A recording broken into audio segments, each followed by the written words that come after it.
Fala, galera!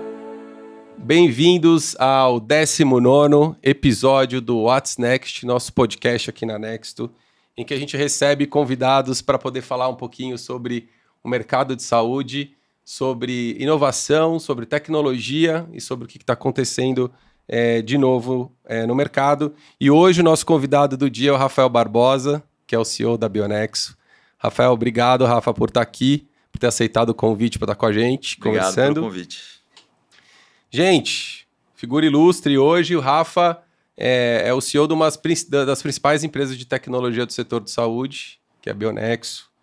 Ele é economista pela Universidade Federal de Santa Catarina, tem mestrado em desenvolvimento econômico pela Unicamp, fez MBA em Darden, Estados Unidos, e já é executivo no setor de saúde há bastante tempo, mas tem uma jornada não necessariamente tão tradicional, porque não passou na saúde o tempo todo. Então, Rafa, mais uma vez, obrigado por ter aceitado o convite.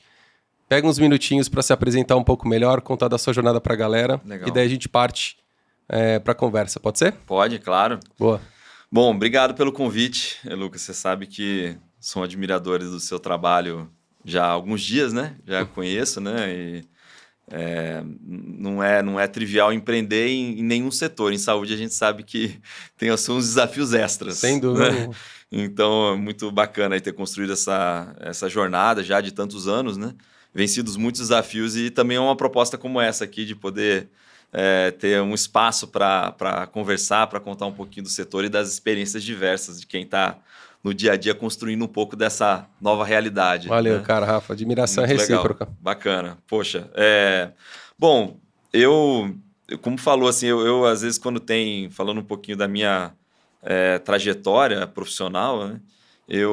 Sempre quando tem aquela ficha que precisa preencher na sua profissão, eu preencho como economista. Então, eu me reconheço como economista, né? Mesmo estando como executivo, assim, trabalhando com uma administração mais geral, assim, há alguns anos, né? Eu continuo me reconhecendo como economista. Fiz economia na graduação, fiz mestrado em desenvolvimento econômico, sempre foi um tema que eu gostei muito. E uma coisa interessante é que eu entrei no mestrado para estudar meio ambiente, porque é um tema que eu gosto ainda e gostava muito de estudar, né? Minha monografia foi ao redor desse tema, né? A interação entre economia e meio ambiente.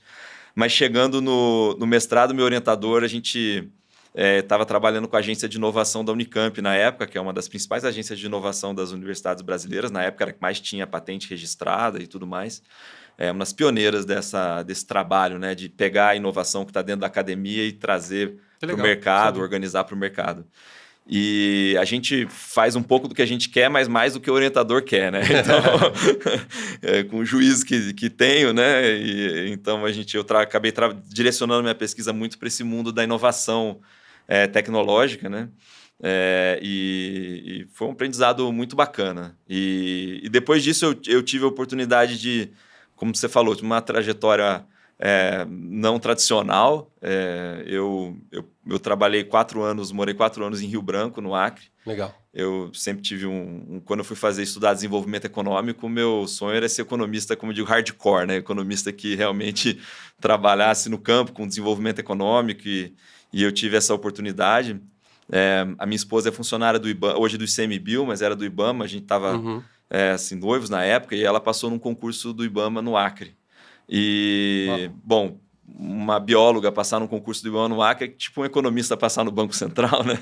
Então, a gente falou, vamos lá, né? Eu estava terminando ainda meu mestrado, tinha mais um tempo, mais de um ano de bolsa ainda para frente, e falei, vamos lá, eu escrevo minha dissertação de lá, mas comecei a me engajar, a trabalhar lá, fiz algumas consultorias para o governo do estado, e depois eu participei de um projeto financiado pelo Banco Mundial, com foco em desenvolvimento econômico, com 3 vertentes, basicamente iniciativas produtivas, saúde e educação.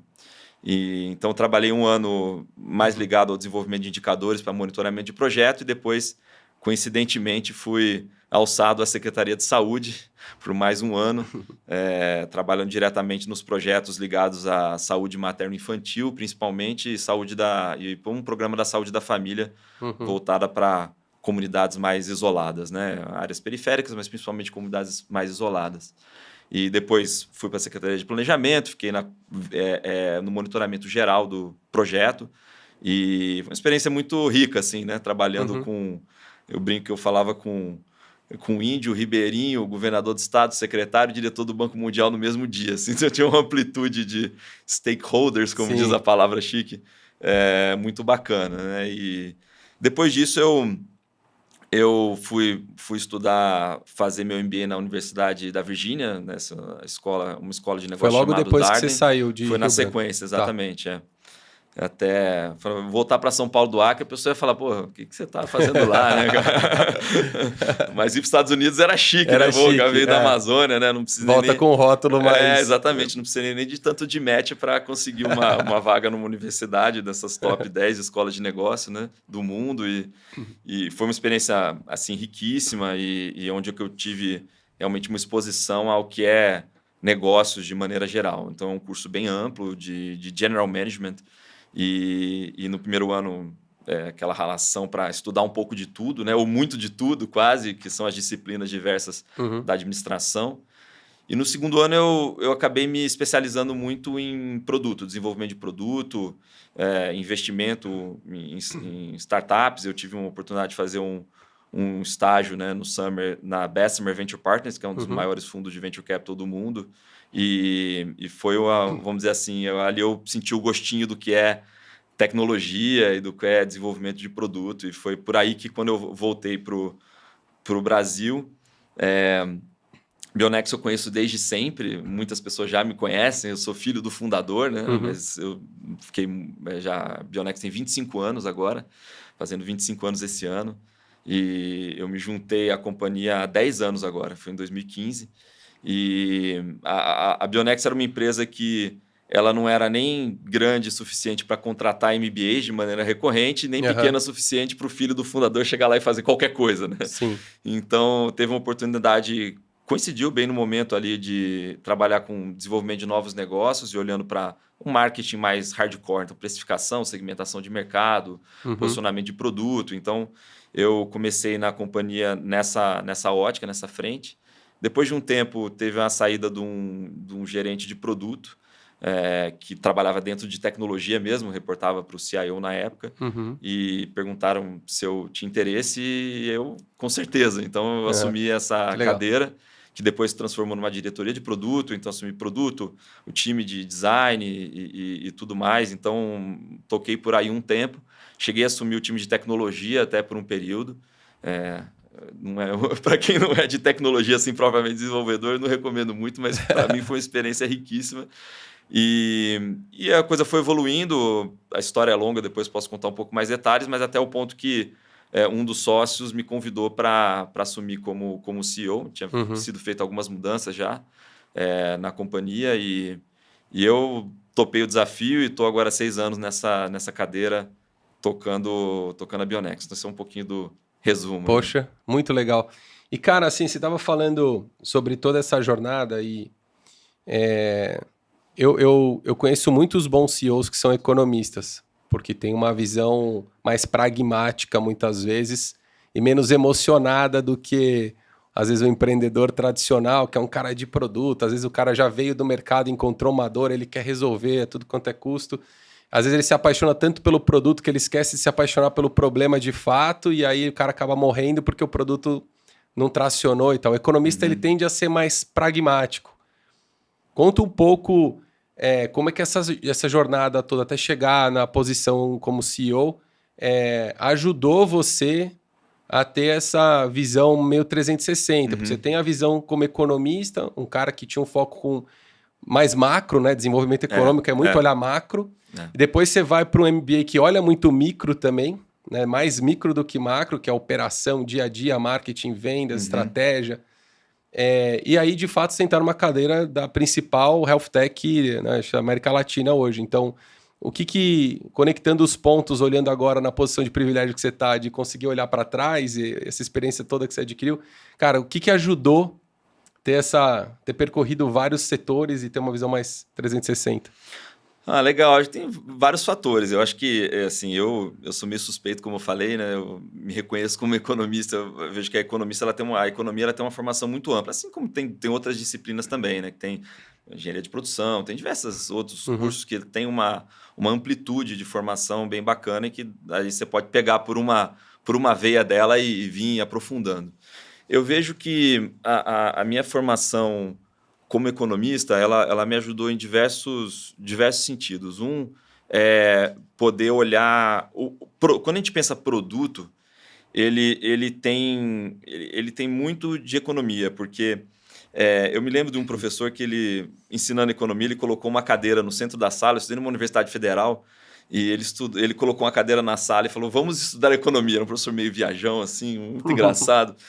E a gente começou a olhar para aquela cadeira, né, e entender o que tinha de economia ali. Né?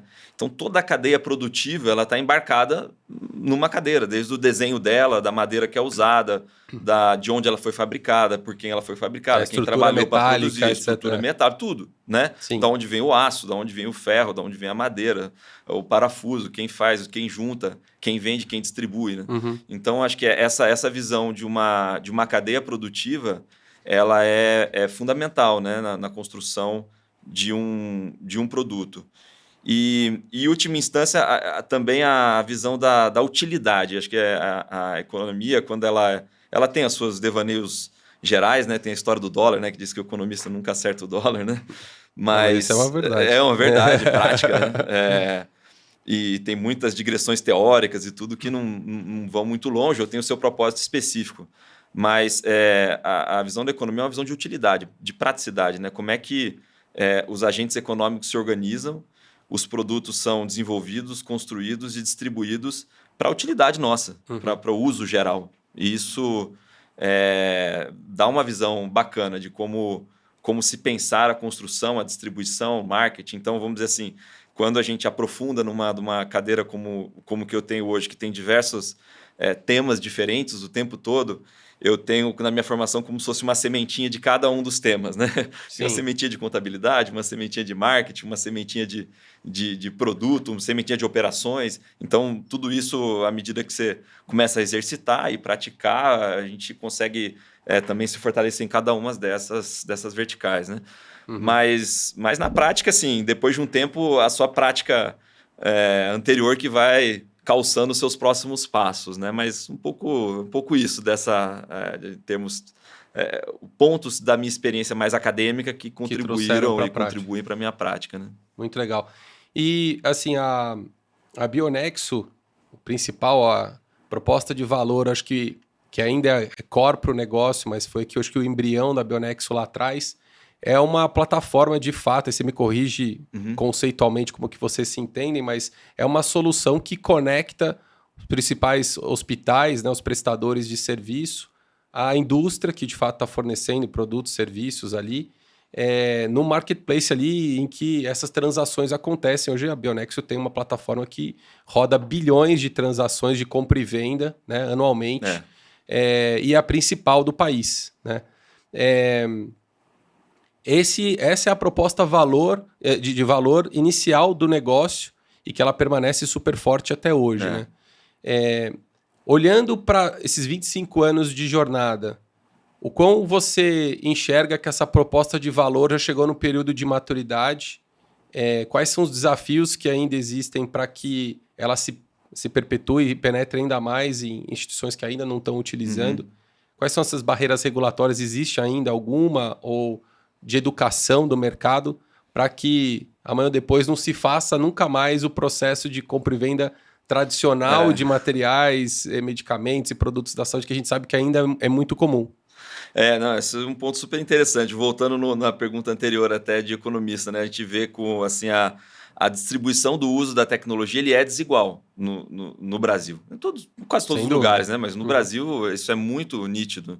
Então a gente não tem grandes desafios regulatórios, né? Porque mas são desafios sobremaneira culturais. Mas que eu trago como desafio de produto. Eu acho que a cultura de uso de uma tecnologia depende muito da qualidade que você constrói e da maneira como você constrói o seu produto. Eu sempre trago essa responsabilidade para nós. Né? Às vezes tem no dia a dia lá, fala, mas usuário, sei que, rapaz, usuário, a responsabilidade é nossa, né? Ninguém precisou ensinar ninguém a usar o WhatsApp, simplesmente é um design de produto que foi tão bom que não precisou ensinar ninguém. Exato, que ninguém precisou fazer treinamento para usar. Exatamente, né? Exatamente. É claro que a gente tem que relativizar isso em relação a uma plataforma B2B que tem... E a complexidade, né, Rafa? É um outro processo, outro processo. Até, eu já chego na sua pergunta aí, mas quando a gente fala de...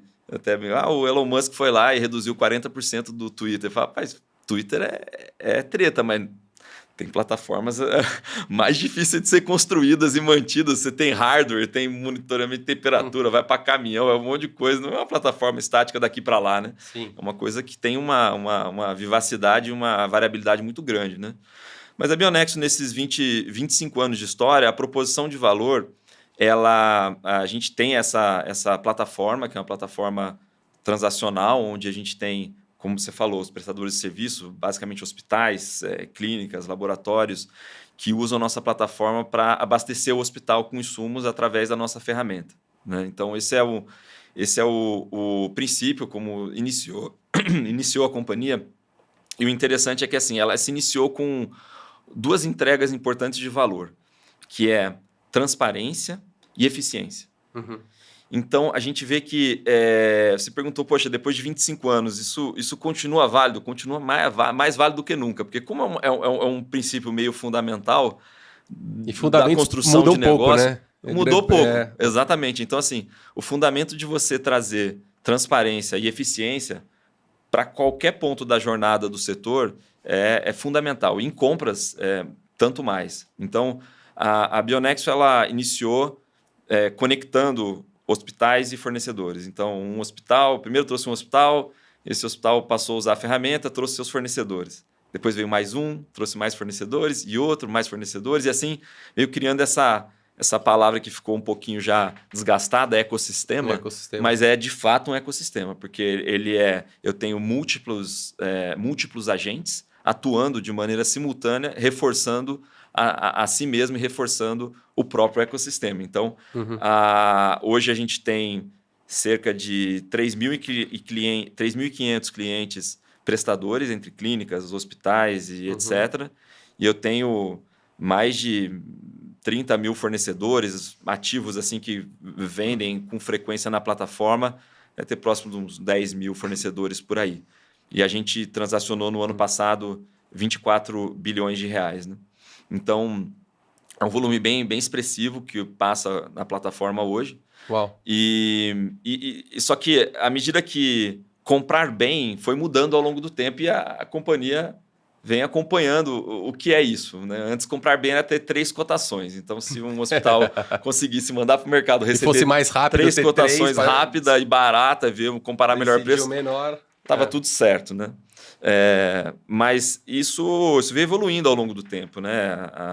Muitas modalidades de compra mudaram, de uma cotação para um contrato mais de longo prazo, veio a necessidade de se fazer planejamento, a gente vê as consolidações, as grandes redes que têm uma necessidade de coordenação de planejamento, compra, recebimento bem mais complexa do que a relação de um hospital com os fornecedores. Então, à medida que a gente veio crescendo, desenvolvendo o produto, a gente deixou de ser uma plataforma de cotação para ser uma solução de gestão de suprimentos mesmo, ampla. Né? Que vai desde o planejamento, a gente chama da nossa jornada From Planning to Cash, que é uma expressão que a gente emprestou, que ela existe, não foi a gente que inventou, mas do planejamento até o pagamento. Né? É a história, a jornada de um item, que vem desde a parte de supply chain até chegar na parte de ciclo da receita, que é a parte do faturamento daquele determinado item que foi comprado, planejado um dia. Então, acho que nos 25 anos, a proposta de valor continua a mesma. A gente incluiu um elemento adicional, então a gente tem como proposta de valor a transparência, eficiência e inteligência, que é um componente que veio nos últimos 5 anos aí para a mesa e complementou um pouco essa tríade, que é a proposta de valor que a gente, de maneira A ou B, à medida que o mercado vai evoluindo, continua sendo uma necessidade gigantesca e perene do mercado como o nosso. Eu vou deixar o gancho da inteligência para a gente puxar daqui a pouquinho. E, cara, muito legal. A proposta de valor, ela se mantém viva, mas ela foi ganhando espectro, né? Amplitude. Ela foi absorvendo mais etapas da cadeia de valor que você falou, né? Quer dizer, querendo ou não, é um ciclo que está acontecendo dentro do prestador de serviço. E vocês foram resolvendo mais dores adjacentes àquela dor central que já existia de se comprar bem com transparência e eficiência. E colocando cada vez mais ferramentas úteis na mão desse prestador para que ele pudesse fazer mais, né? Pô, muito legal.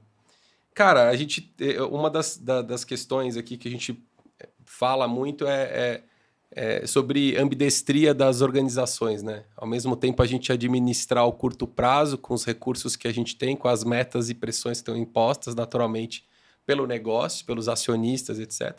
E, ao mesmo tempo, olhar a longo prazo. Todo exercício de longo prazo, ele é um exercício de planejamento, de estratégia, mas é longe de ser um exercício de certeza, né? A gente sempre aposta, evidentemente, que a gente joga com as ferramentas que a gente tem de teorias e estatística, modelos mentais, conceituais e a nossa experiência prática, mas no final do dia é uma aposta. Na posição como CEO, você tem que fazer com que a coisa funcione no dia a dia e, ao mesmo tempo, tem que garantir que você está levando a organização para esse lugar onde vocês estão planejando chegar. Quais são os desafios de se fazer isso? E conta um pouquinho como é que você se organiza e o que vocês estão olhando aí para o futuro. Legal. Esse desafio não é trivial, né? Realmente é um dos principais desafios de qualquer organização, principalmente quem toca em tecnologia digital, porque a gente sabe que, a despeito das dores se manterem, de certa forma, semelhantes por um bom tempo, a maneira de você resolver pode mudar e mudar muito rápido, né? Então, eu acho que, assim, eu gostaria de ter uma fórmula mágica, assim, explicar tintim por tintim como é que faz isso, né? Mas a gente, na prática, eu acho que tem algumas coisas, né? Uma coisa que volta, de novo, no que a gente falou um pouco antes, aí tem uma fundamentação teórica que eu acho muito legal, que ela vem, na verdade, ela está ligada à economia, mas ela vem mais da teoria da inovação, que são a curva de adoção de produto. Tem diversas teorias a respeito disso, tem um livro bem legal que é aquele Vencendo o Abismo, Bridging Chasm, né? Acho que não lembro exatamente como é que é a tradução, mas que fala um pouco sobre as dificuldades que é você vencer as diversas etapas de um ciclo de produto. O que é esse ciclo de produto? Geralmente eu tenho aqueles inovadores, que são aquele cohort de clientes potenciais que vão adotar muito cedo uma tecnologia, que eles não precisam de muita validação, eles são aqueles que estão querendo topar coisa nova e topam tomar o risco para uma coisa que não está aprovada ainda. Depois tem uma fase dos early adopters, que são aqueles que precisam de alguma validação. Os inovadores já foram na frente, já levaram pancada, já tem um case ou outro, mas ainda a maioria não adotou ainda. Correram mais risco, então tem os early adopters depois.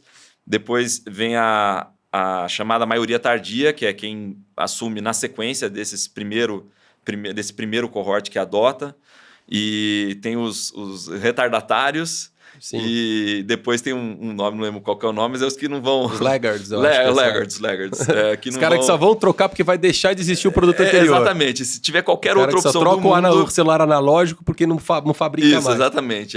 Os reis do Blackberries, né? Vamos dizer assim, naquele período anterior. Então, é importante entender aonde que está o nosso produto dentro dessas curvas. Legal. Entendeu? Boa. Porque cada uma dessas curvas, cada momento do produto, ele tem uma taxa de crescimento mais ou menos esperada, porque ele está entrando numa determinada amplitude de segmento de mercado. Então, quando eu estou nos inovadores, eu tenho o early adopters, que é uma fase muito boa, eu tenho o mercado inteiro pela frente. Então, é natural que eu consiga capturar mais gente mais rápido, até porque vai ter mais gente disposta a testar um produto novo e etc. e tal.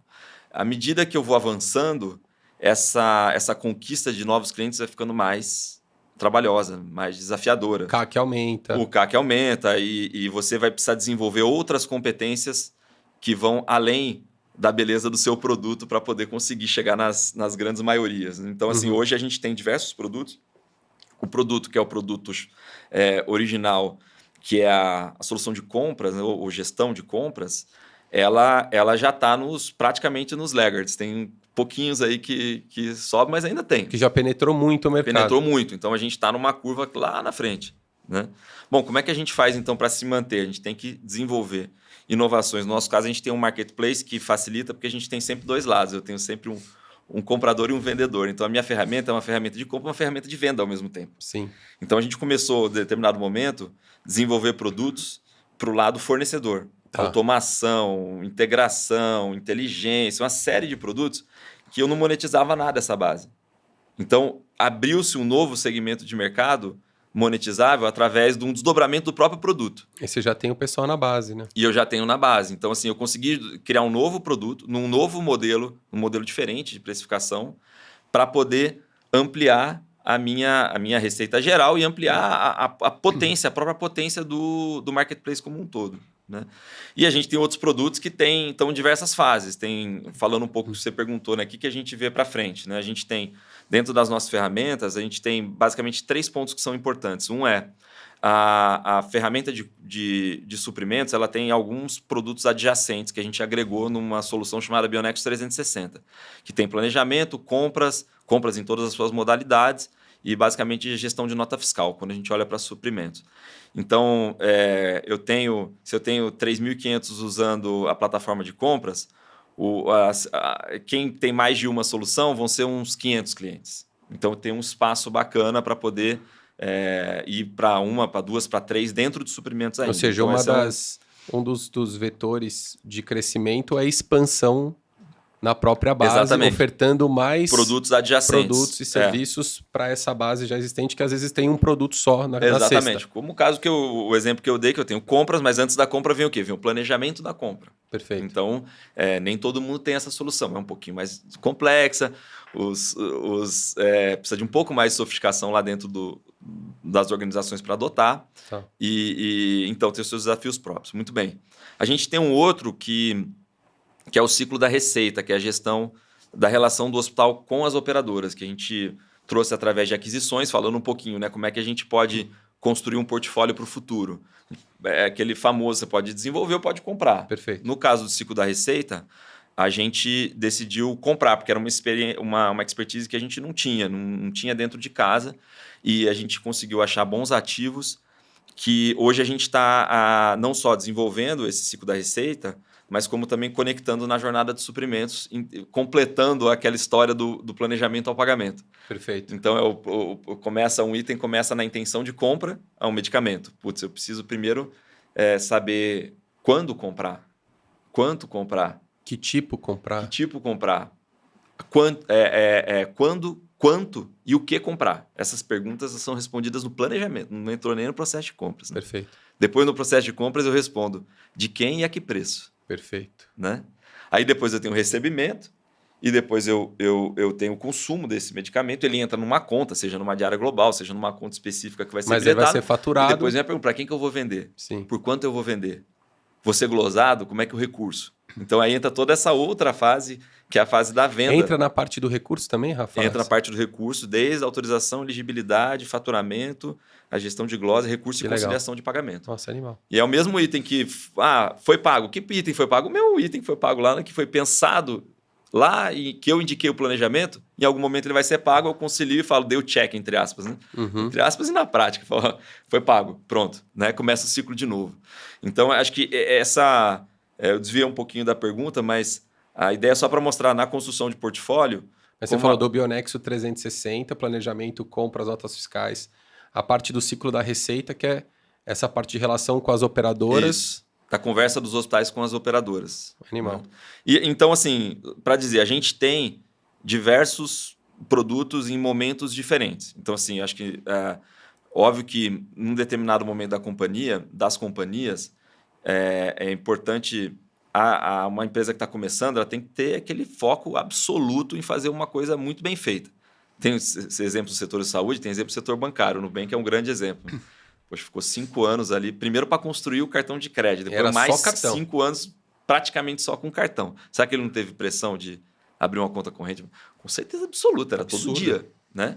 Então, assim, mas ele se manteve com esse foco absurdo. Chegou um momento que ele ampliou. Aí tem conta corrente, agora tem wealth management, tem uma série de coisas que foram construídas, estão sendo construídas ao redor.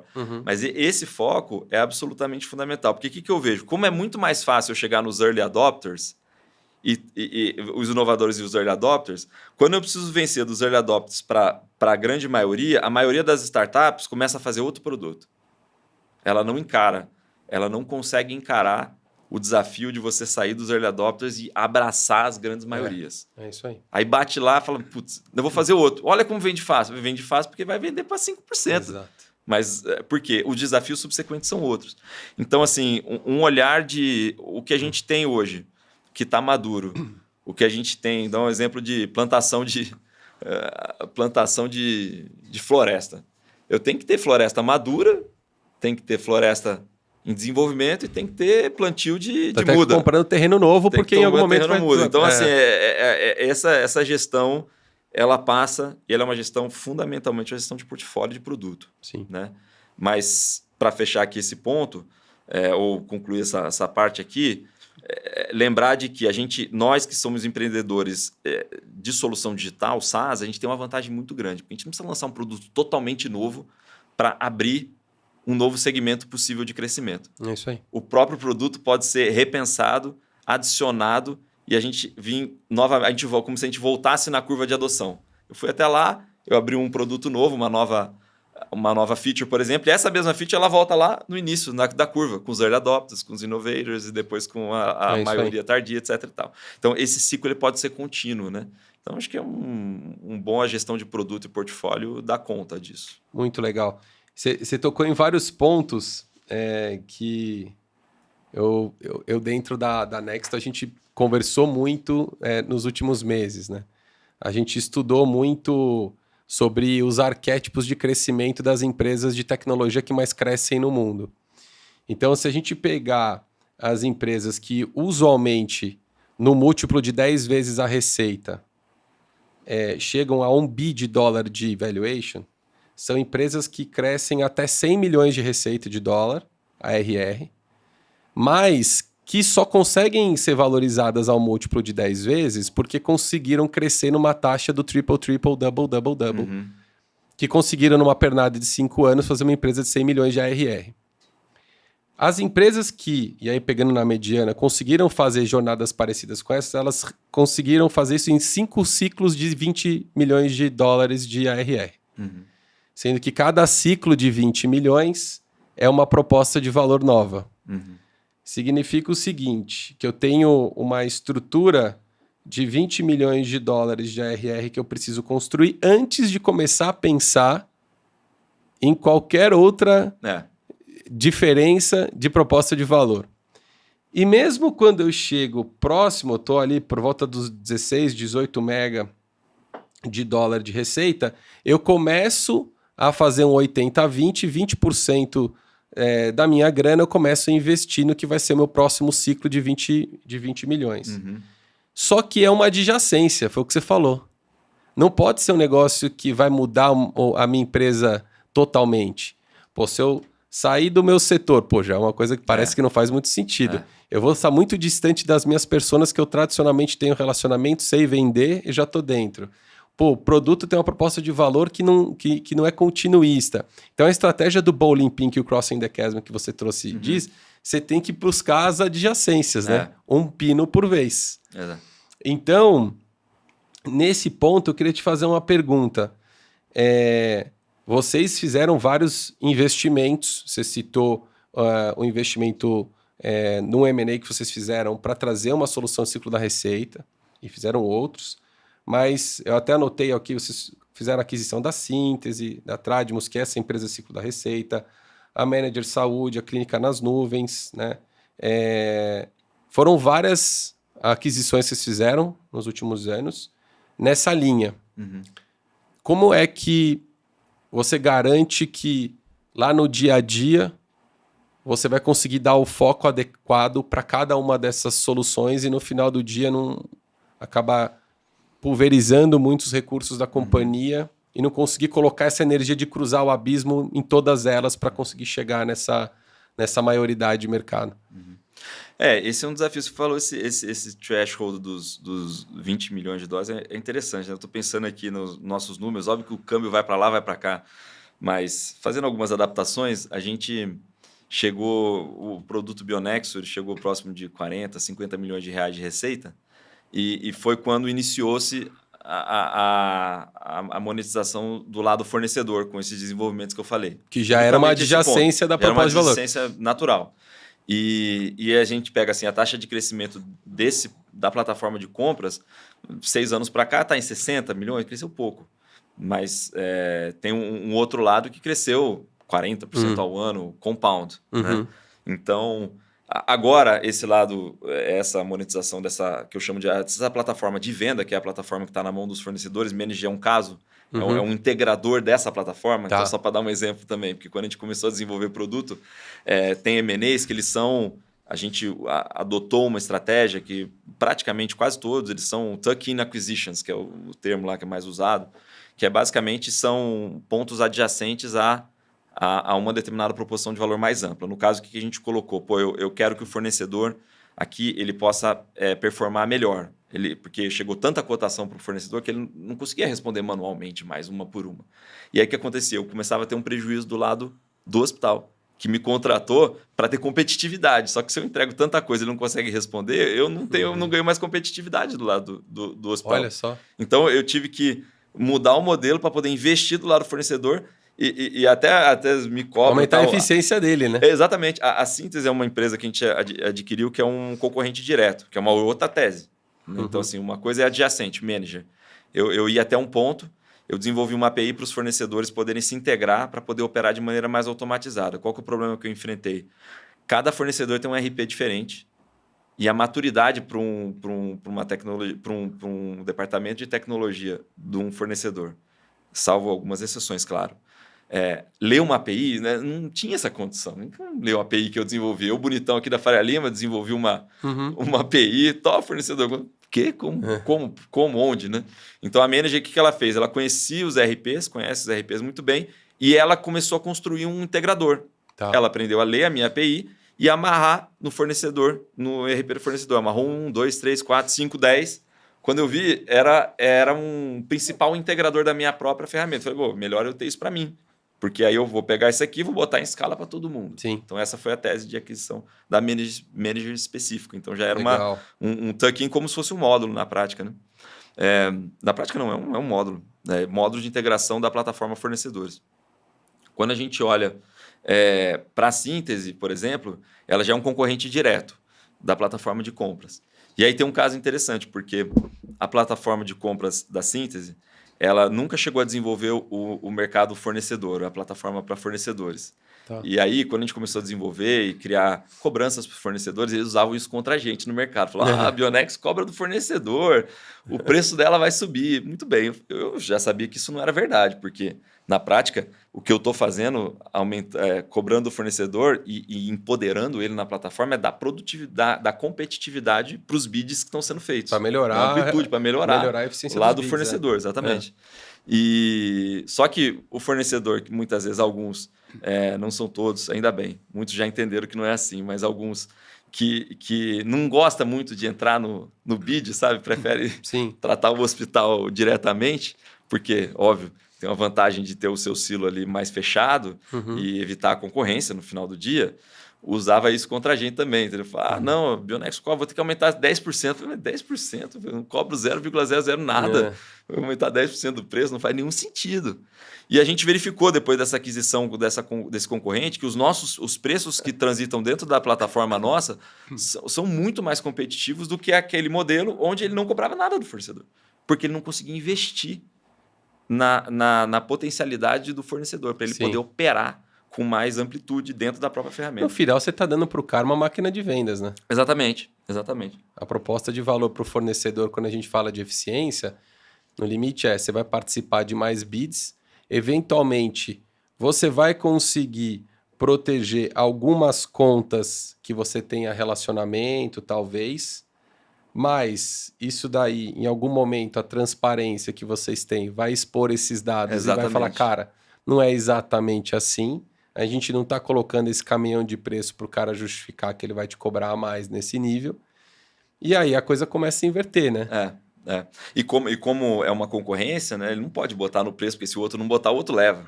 Então, assim, criou um ambiente... E a gente vê isso, essa riqueza, né? Mas a gente foi um pouco longe aqui, mas voltando na pergunta a respeito do foco de M&A, assim, isso é uma coisa que a gente vai aprendendo na prática. Acho que todo mundo, a maioria das empresas que fizeram M&A tem um processo de amadurecimento. Nós mesmos temos. Assim, eu teria feito todos os M&As que eu fiz até agora, não sei se eu teria feito hoje, olhando para trás, sabe? Mas a gente teve um momento onde o capital estava disponível e a gente tinha bons produtos que a gente encontrou. Né? Então, eu acredito mais que o M&A ele faz sentido baseado em basicamente duas perguntas. Né? Se é um M&A que expande a sua proposição de valor, ela fortalece a sua proposição de valor, número 1. Ou número 2, se ela te dá... dentro disso também, se ela te dá defensabilidade. Então, assim, por exemplo, a gente não fez só M&A, por exemplo. A gente tem um caso de licenciamento de tecnologia, que é um tipo de um M&A um pouco diferente, que em vez de eu comprar a companhia, eu licenciei um código fonte, fiz todo um trabalho de royalties, de contratação de royalties, aí minha experiência lá de agência de inovação para construir isso. E a gente licenciou e, vamos dizer assim... para o timing to market que a gente tinha, eu não conseguia desenvolver do zero nem comprar ninguém, porque não tinha ninguém comprável para desenvolver, que é a nossa ferramenta de planejamento. Então, eu licenciei um código e desenvolvi a minha solução a partir daquele código. Desse código base. Exatamente. Então, assim, isso é bacana pensar nisso, porque às vezes a gente está acostumado, às vezes os empreendedores estão acostumados, acham que tem que fazer tudo. E não necessariamente. Totalmente. Tem empresas assim super lucrativas e de sucesso que eles licenciam uma tecnologia e desenvolvem a partir daquela tecnologia. Porque às vezes aquela competência daquele empreendedor, por exemplo, ele é uma competência muito mais de marketing, às vezes, do que desenvolvimento de produto ou comercial. Então, tem combinações que podem ser feitas. Agora, como é que isso funciona? A gente tem que ter uma visão... A ideia é assim, ter uma visão clara de onde você quer chegar, aí faz com que o M&A ele entre dentro de um caminho estratégico. Aí é mais fácil eu encaixar e não perder o foco. Porque eu não estou perdendo o foco. Eu estou usando o M&A como uma ferramenta de acelerar aquele foco. A jornada que você já estava desenhada. Eu já defini, entendeu? Sim. Então, Manager é esse exemplo, a Síntese é esse exemplo, o BioTracker, que é uma solução também que é uma solução de RFID para monitoramento de estoque, gestão de estoque, ele está ligado diretamente à gestão de suprimentos, OPME, etc. Sim. Então, tem vários exemplos que tocam isso. Uma solução que a gente tem, que a gente fez uma aposta não de produto, mas de segmento, é o Clínica nas Nuvens, que é uma gestão de software para clínicas. Porque é um segmento que a gente não tinha atuação nenhuma. Tá. Que a gente hoje vê que, do ponto de vista de suprimentos, ele não tem muito caldo para tirar, mas do ponto de vista de ciclo da receita, tem. Então, a dor do ciclo da receita ela é muito grande nas clínicas também. Mas foi um aprendizado que a gente veio depois. Não foi a intenção original, mas hoje a gente aprendeu. Aprendeu fazendo, né? Fazendo, exatamente. Então, assim, resumindo, M&A é um risco gigante, tirar foco, assim. Não só, mesmo quando ele está dentro da estratégia, tem a pessoa que vem, tem a transação, tem a cultura da empresa que você vai trazer. Então, a gente apoiou muito, assim, sabe? Para poder... botar as coisas no prumo depois desses 7, 8 M&As que a gente fez em pouco tempo. Mas hoje a companhia, assim, as opcionalidades de crescimento que a gente tem, passar a dor de barriga, a gente tem uma riqueza de portfólio e um direcionamento muito bom. Então, eu não me arrependo de nada, em nada, mas tem que tomar cuidado, não é uma decisão trivial. Sem dúvida. E Rafa, cara, queria puxar um pouquinho aqui, a gente está tocando bastante em produto, né? E a gente notou que acho que intencionalmente na segunda metade do ano passado, talvez o ano passado inteiro, mas só eu tenha visto mais na segunda metade, a Bionex está olhando muito sobre o uso de inteligência artificial, inclusive fazendo alguns programas, tipo hackathons, eu não sei exatamente se era bem um hackathon, mas assim, colocando prêmios para a turma que estivesse desenvolvendo soluções com base de IA na saúde. E a gente estava discutindo um pouquinho antes de a gente começar o podcast aqui sobre, né, o entendimento da IA na saúde, né? Então, hoje tem muitas IAs que estão aplicadas mais em contexto amplo, geral, como ferramentas que vão ser, sei lá, copilots, agentes de apoio ao médico, etc. Mas também a gente que está vivendo o dia a dia de SaaS, né? A gente tem, e eu compartilho da visão que eu acho que eu vou provocar aqui para você trazer para a turma, que é como é que a gente usa a IA dentro dos nossos serviços e soluções existentes para aumentar a produtividade, eficiência e tal. Então, eu queria que você trouxesse um pouco a visão sua e da Bionexo em relação a isso, como é que vocês estão olhando o uso de IA e como é que esses programas que vocês estão investindo e premiando estão ajudando vocês com ideias ou criar pipeline para M&A, enfim, conta um pouco para a gente. Legal.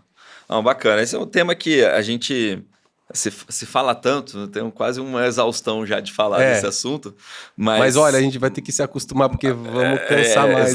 Exatamente. Então, que nem quando surgiu a nuvem, começando a falar de nuvem, é uma coisa que a gente não tem para onde fugir, é uma coisa que a gente tem que procurar entender, né?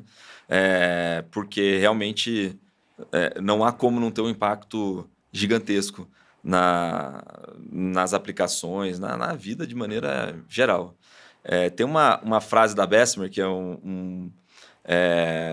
que eu acho bem interessante, que eles falam em inglês, eles falam a tradução é a revolução da IA que aconteceu de um dia para o outro, há décadas sendo construída, né? Então, é interessante vamos dizer assim, essa antítese que está colocada na frase, que foi uma revolução que aconteceu de um dia para o outro, mas que está sendo construída. Que demorou 10 anos. Demorou 10 anos, está sendo construída há muito tempo. Né? Então, assim, mas a gente está realmente diferente de uma mudança um tanto paradigmática.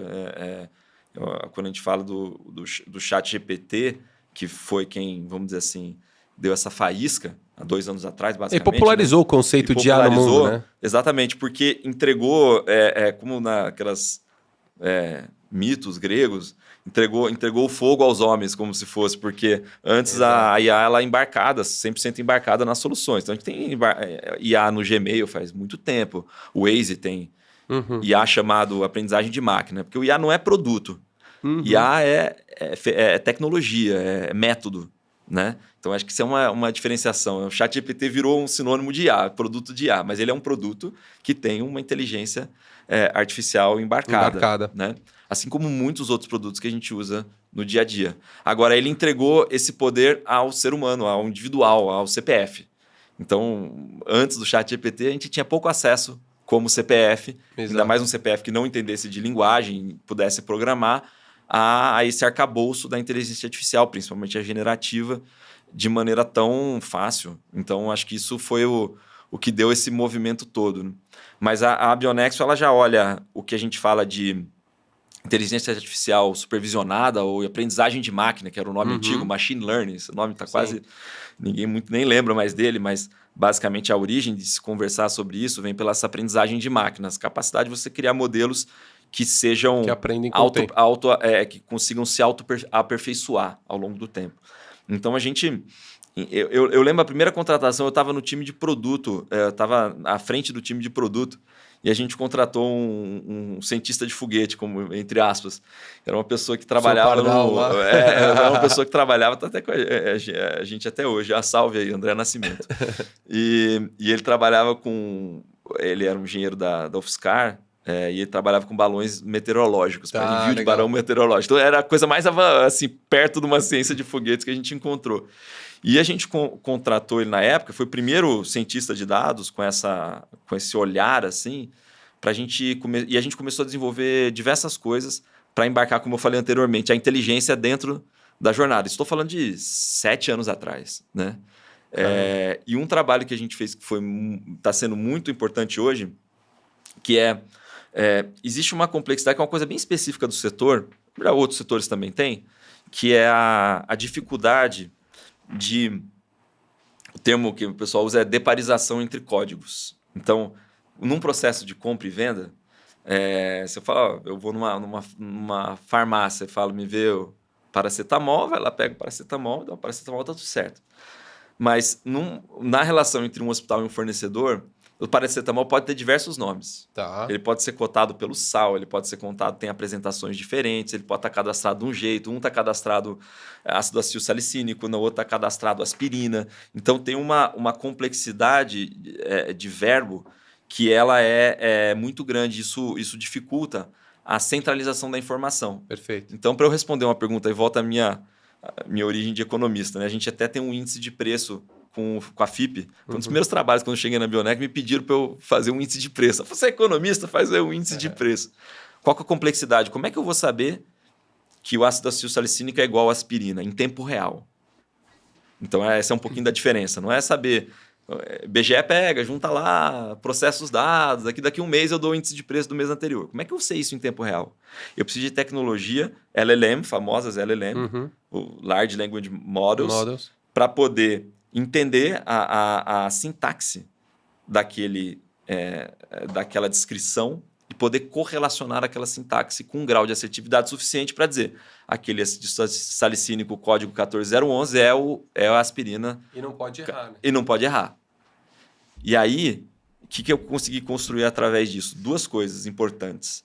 E isso é supervisionado. O que significa supervisionado? Por exemplo, eu tenho ainda farmacêuticos, enfermeiros, gente disciplinando, educando a minha construção da aprendizagem da máquina a partir de uma ótica especialista, né?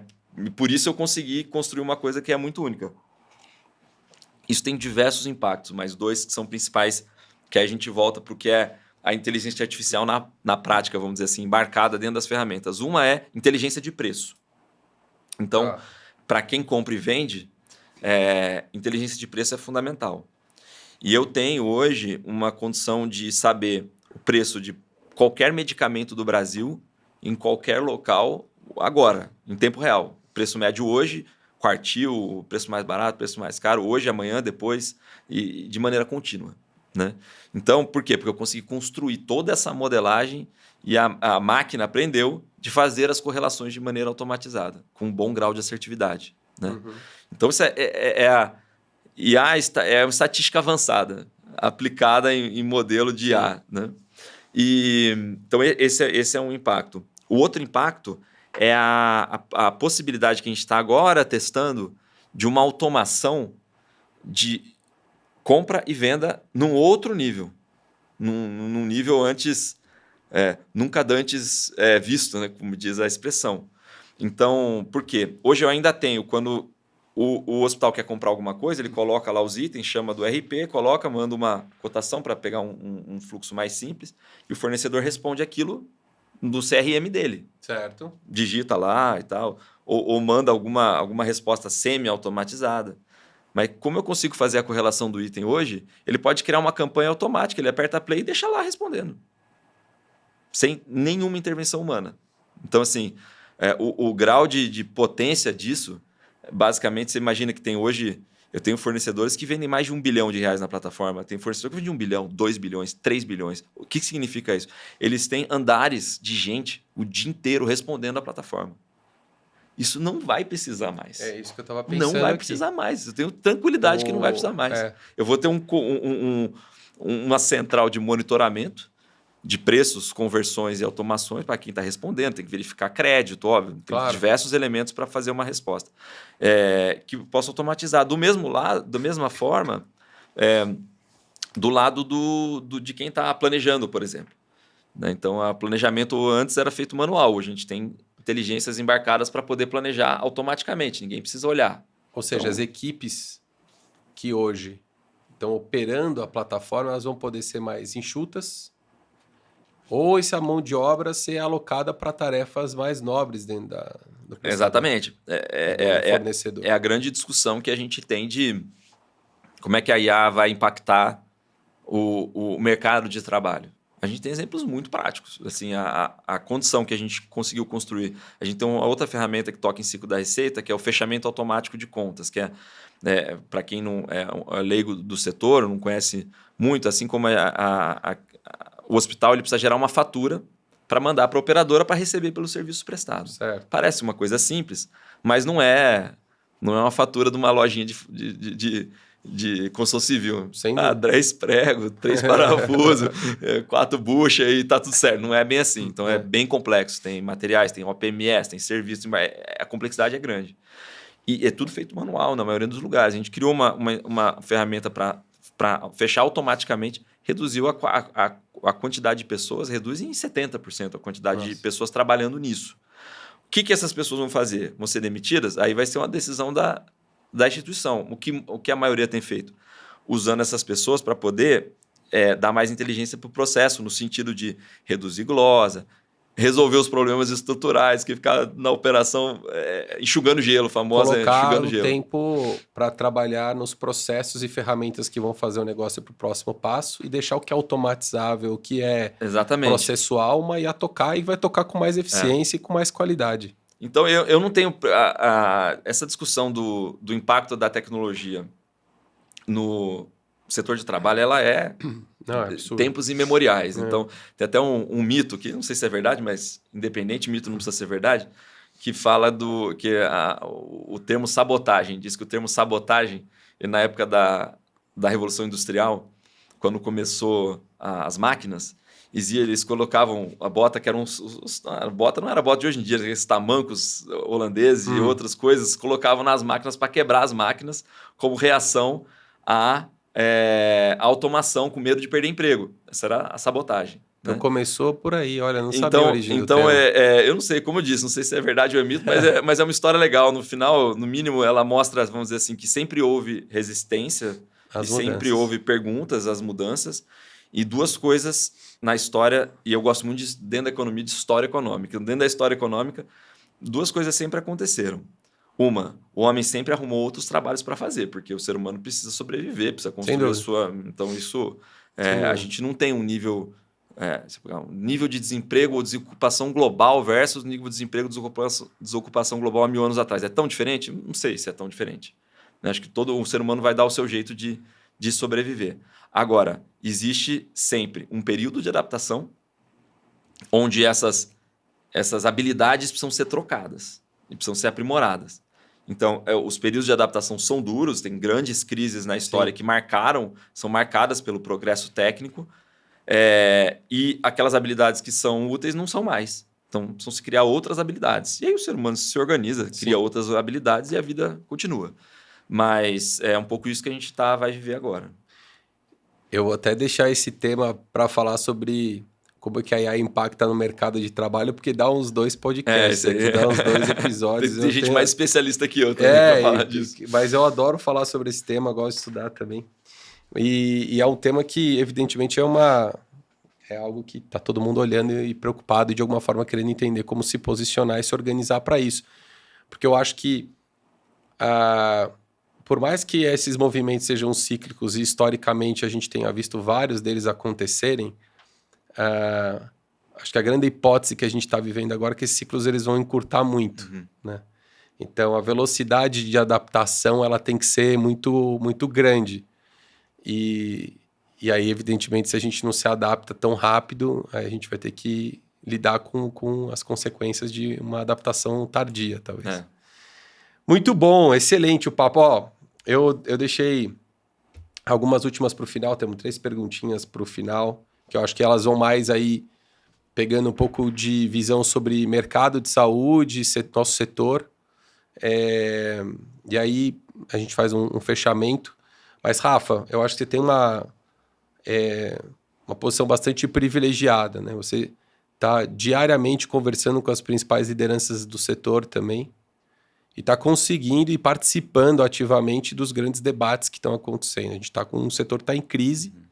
Já há vários anos, acho que o setor de saúde está em crise nos últimos 20, 30 anos, mas assim, a gente está numa crise bem clara aqui. A gente mais recentemente teve as operadoras super pressionadas. Agora, esse ano, se a gente vê um pouco de recuperação nos resultados das operadoras, mas ainda está num momento em que os prestadores de serviço estão vendo a sua situação de uma pressão por cada vez mais restrições ao pagamento, as glosas, uma desconfiança exacerbada, áreas enormes de auditoria, né, custando pra caramba pro PNL das empresas para poder validar essa relação, ciclos de recebimento cada vez mais longos. A gente que assim, vende tecnologia para o setor, eu tenho percebido isso, eu acho que a Bionexo não deve ser diferente. Os prestadores de serviço cada vez mais pedindo dilatação de prazo de pagamento. Eu tenho hoje um ciclo de recebimento médio entre faturamento e receita em torno de 30 dias, mas já foi 15, e eu tenho alguns clientes pedindo 60, 90. Né? Então, assim, a gente está vendo problemas aí de discussões sobre o modelo de remuneração. Então, a gente tivemos alguns pilotos de modelos de remuneração que estão menos voltados a volume e mais voltados a valor, a desfecho clínico, etc. Mas a gente ainda está longe de resolver isso aí. Tem essa parte da desconfiança, vocês entendem muito bem. Como é que está a visão sua sobre essa situação no mercado? Você está mais otimista de que a gente está conseguindo promover os debates e sentar na mesa e, vamos falar sobre interoperabilidade de um jeito sério, com integração com transparência? Ou você acha que essas conversas ainda não estão acontecendo no nível que deveriam e que a gente vai dar com a cara na parede antes de conseguir resolver as coisas, depois vai ter que sair catando os cacos e reconstruir o que sobrou? Eu acho que, assim, um debate dessa amplitude, complexidade, porque a gente fala do setor de saúde, um dos maiores, se não o maior, um dos maiores, né? Com certeza um dos maiores empregadores, um dos que mais gira dinheiro, né? Um percentual importante do PIB. Então, são movimentos muito sistêmicos. Então, se o debate está no grau de maturidade que a gente quer, acho que ainda não. Mas ele ganha maturidade aos pouquinhos, porque são movimentos longos. Né? Eu estou há 10 anos trabalhando, eu fiquei um pouco tempo, mais ou menos quase 2 anos no setor público, dentro de uma secretaria de saúde, e há 10 anos agora trabalhando basicamente com o setor privado. E eu ouço que o setor está em crise desde então. Então, isso é uma crise permanente, é o próprio modus operandi do setor. Propriamente não é, a definição de crise não é essa. Né? A definição de crise... De crise que ela é temporária, né? É temporária, mas tudo bem. Então, assim, por isso que eu não sei se o setor está em crise, mas ele tem um modo de funcionamento, ou um modo disfuncional, vamos dizer assim, né? Onde os agentes estão sempre procurando... lençol curto, né? Cobre o pé, descobre a cabeça e vice-versa. Então, eu acho que essa disfuncionalidade ela tem um longo caminho pela frente para realmente encontrar... Corrigir. Agora, aonde é que foi corrigido isso, se a gente for ver? Todo o setor de saúde, todos os lugares do mundo, ele é deficitário. A gente tem uma pressão muito grande por... a introdução de novas tecnologias. Quando fala tecnologia, para quem está ouvindo, a gente do setor sabe, mas são tecnologias, novos tratamentos, novas drogas, por exemplo, principalmente, né? Drogas ou dispositivos, coisas que são usadas no cuidado, que ainda bem estão evoluindo rapidamente, tratando condições cada vez mais complexas e com custos cada vez mais altos. Então, assim, eu me lembro do Maurício, né, que é meu pai, fundador da Bionexo, ele vai para uns debates, ele fala algumas vezes, né? Porque as pessoas falam, porque o setor, as pessoas estão envelhecendo e tal, estão vivendo mais, como se fosse uma grande clamura. Né? Pô, que bom, né? Graças a Deus que as pessoas estão vivendo mais. Então, com mais qualidade de vida. Aquela tirinha do jornal de 1904, né? Diz que um ônibus invadiu, não sei se você viu essa, um ônibus invadiu uma casa, um jornalzinho assim, um ônibus invadiu uma casa e pegou uma velhinha de 42 anos, né? Há 120 anos atrás, pegou uma velhinha de 42 anos. Pô, eu tô fazendo 40 agora, quinta-feira. Eu tô fazendo 39 em março agora. Pois então, nós estaríamos já quase na categoria dos velhinhos, né? Se fosse há 120 anos atrás. É uma realidade totalmente diferente. Sim. E que bom que a sociedade como um todo ela conseguiu se organizar para prover uma saúde ampla cada vez melhor. Né? É óbvio que tem os recortes locais e específicos de regiões e populações que não têm o mesmo acesso que a gente tem, óbvio. Agora, dentro disso, eu sou otimista por natureza. Assim, se você coloca assim, numa perspectiva não de 2, 3, 5 anos, mas de 20, 30 anos, a gente olha 30 anos para trás e olha 30 anos para frente, assim, nós vamos estar num lugar melhor. Sim. Não tenho dúvida que a gente vai estar num lugar melhor que a gente está hoje. Numa condição... Dúvida eu não posso dizer com certeza, mas pelo menos eu espero, se a gente olhar pelo histórico, do ponto de vista da amplitude do cuidado, da qualidade do cuidado, das possibilidades que a gente tem, um lugar melhor deve existir mais para frente. Acho que isso é o ponto principal quando fala-se de saúde. A dinâmica econômica, voltando para um prazo mais curto, eu vejo como você falou, a gente teve um pós-pandemia que o padrão de uso de saúde mudou muito, né? Eu, antes da pandemia, não lembro quando eu fui para o hospital uma Passava vez, duas tempão vezes. sem ir, Hoje né? é uma coisa relativamente comum. A pessoa tem um exame, vai para o hospital. Né? Tem o uso do hospital. Então, assim, o setor privado, falando do setor privado, ele não tem uma crise de demanda por saúde. Ele tem uma crise de liquidez. Exato. Né? E por que não tem crise de demanda? Porque os hospitais estão lotados, a maioria. Você abre serviço, vai ter demanda, vai ter gente querendo usar e o movimento está grande, né? Abre clínica, abre laboratório, abre farmácia. Farmácia é uma coisa impressionante, né? Farmácia tem mais do que saguizinho lá onde eu moro. Aquele saguizinho todo canto tem, é uma coisa impressionante. Agora, a crise de liquidez está no recebimento dessa grana e na condição das operadoras pagarem essa conta, né? A discussão de o quanto que os desfechos vão ser incorporados no modelo, eu acho que está muito na frente, muito lá na frente. Tipo, a gente não encarou desfecho a sério, compartilhamento de risco a sério. Concordo. E quem fez isso no setor privado, eu não conheço, pode ter até lugares que fizeram, mas quem conseguiu fazer foi o setor público, que basicamente é um caso lá da Inglaterra e adjacências, que conseguiu incorporar risco, farmacoeconomia para valer, para entender a regulação. Então, eu acho que essa discussão do desfecho vai ficar mais para frente, tem muito que amadurecer.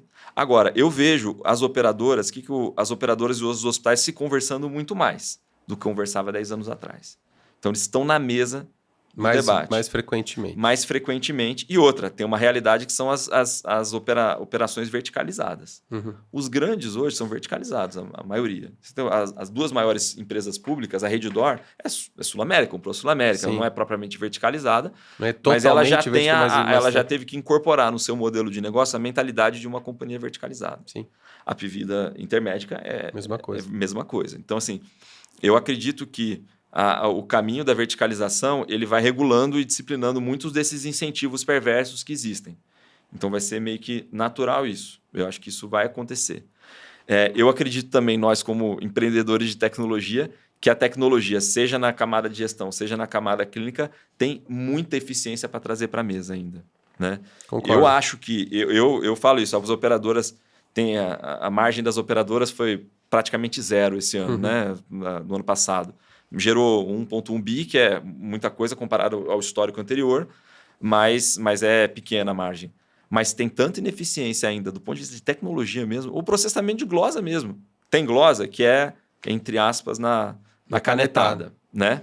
Mas tem glosa que é recursada por conta de não conseguir processar em tempo. A documentação não está bem tudo feita. Manual, olho um por um.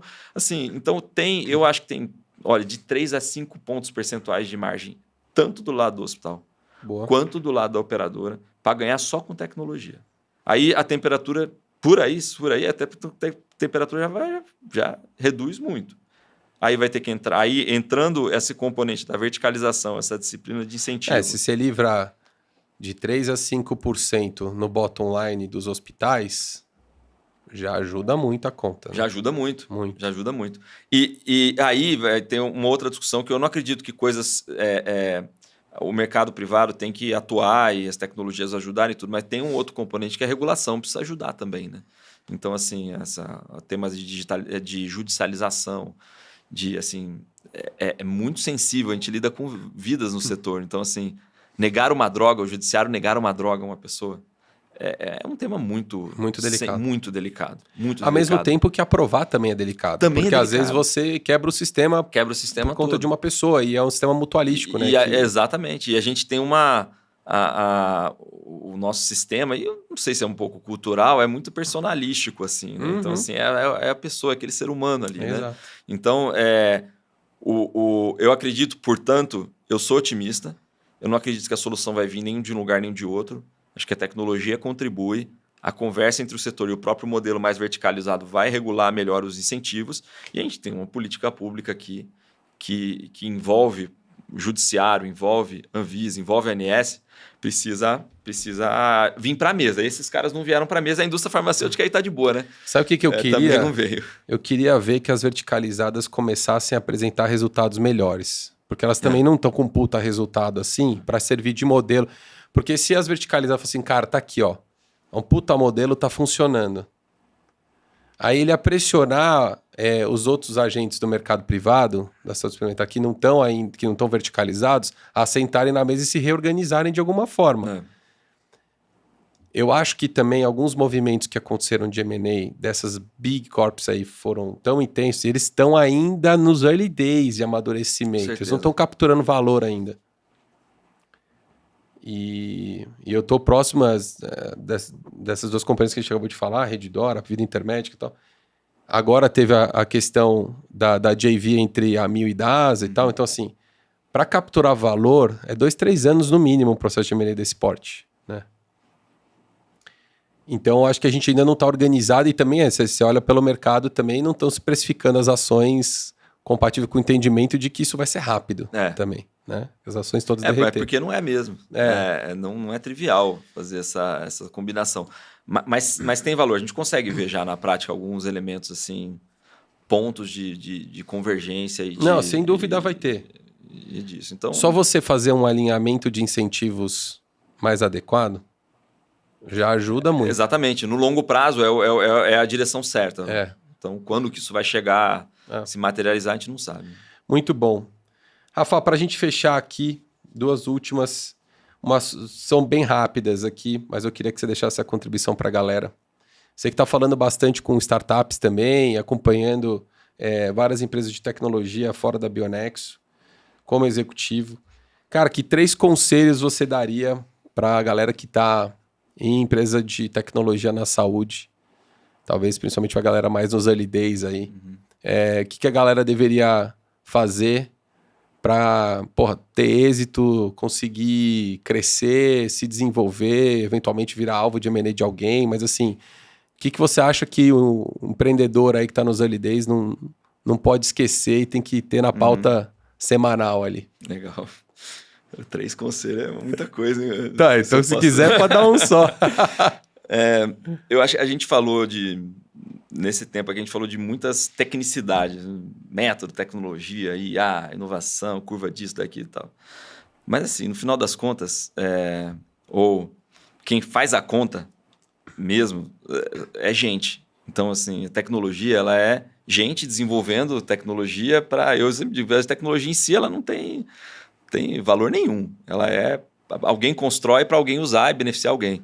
Então, eu acho que assim, nunca é cedo para levar muito a sério o assunto de gente dentro das organizações. O que é isso? É ter gente competente, gente alinhada, compromissada, seja alinhada nos seus valores, seja alinhada na visão e com competência para desenvolver aquele trabalho que precisa ser feito e que cada um está se propondo, é fundamental.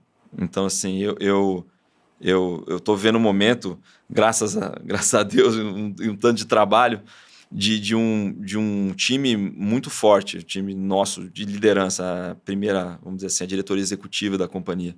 E não construído de um dia para o outro, foram 6 anos de construção, para chegar num time que pudesse trabalhar, fosse competente em si, individualmente, e conseguisse trabalhar bem juntos. Então, essa é o ponto assim, central. Assim, muita atenção, porque ainda mais quando pega investimento e tudo, aí quer crescer, aí bota a meta de recrutamento. Vamos recrutar 10, 20, 30 e tal, não sei o quê.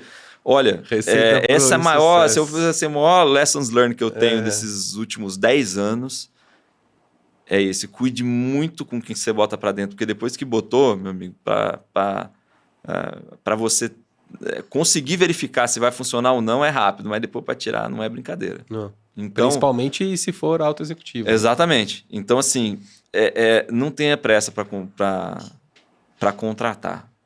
assim, aprofunde, entre a fundo nisso mesmo, entenda bem com profundidade o que você está querendo, como, por quê. E se não tem certeza, é que nem a dúvida do trânsito, assim, na dúvida não ultrapasse. É melhor nesse momento, assim, sabe? Então, assim, cuidar com isso, acho que é um ponto fundamental. Eu vou ver se eu consigo falar de 3 pontos aí, pelo menos. O segundo, a gente falou já que o foco, então ter um desenho de aonde quiser chegar e conseguir ter foco. Eu sei que fala-se muito nos podcasts, na literatura de administração, mas em termos práticos isso não é tão fácil quanto falar, né? Porque as pressões são muito grandes e tudo mais, né? E o que me ajuda a ter foco é saber que a gente pode ter muitas boas oportunidades, mas oportunidades elas não são binárias. É uma oportunidade boa e uma ruim. Não é assim que funciona. Eu tenho oportunidades boas e oportunidades melhores ainda. Então, eu consegui criar um framework mental onde eu consiga ranquear as minhas oportunidades ou as minhas decisões que eu preciso tomar de maneira um pouco mais numa régua e não num switch on e off. Sim. É uma oportunidade ou não é? É uma oportunidade ou não é? É uma maneira que eu consegui construir para poder tomar as decisões que eu preciso tomar.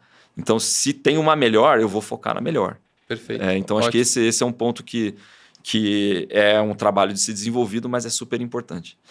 E o terceiro não é bem um conselho, mas vamos dizer assim, uma qualidade ou uma virtude que eu acho que é muito subvalorizada no mundo dos negócios, que é a tal da paciência.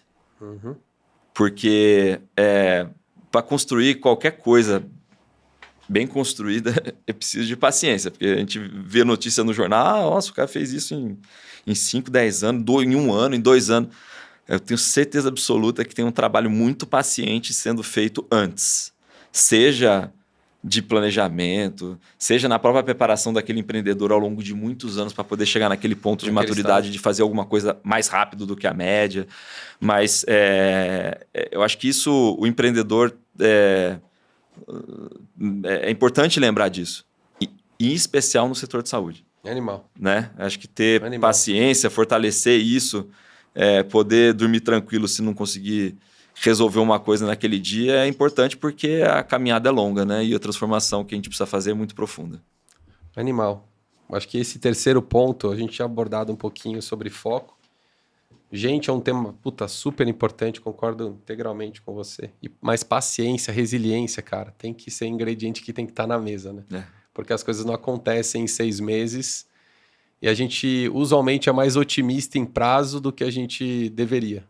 Não sei se você tem essa percepção, mas eu acho que a gente é muito otimista em prazo. Última pergunta, Rafa, é uma que a gente faz para todo mundo.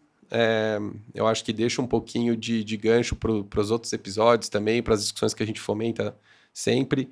Cara, o que está te animando e o que está te desanimando para o futuro da saúde, na sua perspectiva? Jogo rápido. Bom, como a gente já falou muito, mas acho que o que está me animando são essas novas tecnologias. Eu acho que a gente entender como que o desenvolvimento que a gente está vivendo hoje de tecnologia de, entre aspas, não é uma democratização, quando a gente pega o DeepSeek, etc., códigos abertos de IA mais avançado, que podem ser recortados e traduzidos numa jornada específica, isso para mim me anima, porque eu acho que tem um potencial de transformação muito, muito grande. O que me desanima no setor, eu não sei o que me desanima. Eu acho que o que me desanima é às vezes, a falta de compromisso de discutir algumas coisas mais a sério, assim, sabe? Acho que isso é uma coisa que às vezes desanima, né? A gente vê... Eu e você somos frequentes de eventos que a gente vê, às vezes é a mesma coisa, né? Mesmo assunto, uma vez, às vezes dá um pouco de desânimo. Mas, ao mesmo tempo, como eu disse, são coisas estruturais, às vezes o debate não amadurece de uma hora para outra. É preciso tempo, é preciso, às vezes, mudar os interlocutores. Às vezes tem coisa que vai levar tempo, para isso precisa de paciência. Mas eu acho que eu estou bem animado com o que a gente tem pela frente e também com a qualidade dos nossos empreendedores hoje, em 2025, é muito diferente do que a gente tinha em 2015 no setor. Você sente isso? Com certeza, certeza.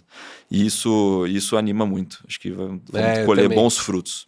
Eu tenho essa percepção também. Às vezes não é o mesmo, às vezes é o boa. mesmo, só que com mais maturidade. É. Como nós aqui, estamos falando de 2015, 2025 hoje aqui, É, nós somos bem diferentes já. Vocês estão fazendo 25, a gente vai fazer 15. Exatamente.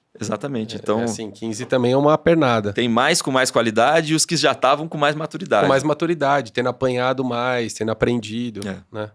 Pô, Rafa, puta aula. Obrigado aí mais uma vez por ter aceitado o convite. Prazer ter você aqui. Eu tenho certeza que a galera vai adorar essa conversa. E a gente Valeu. se vê nas próximas Obrigado, desculpa se eu falei oportunidades. muito aí. Nada, mas- foi animal. A gente fez 1h20, foi animal. Massa. Obrigado. Obrigado aí. Valeu.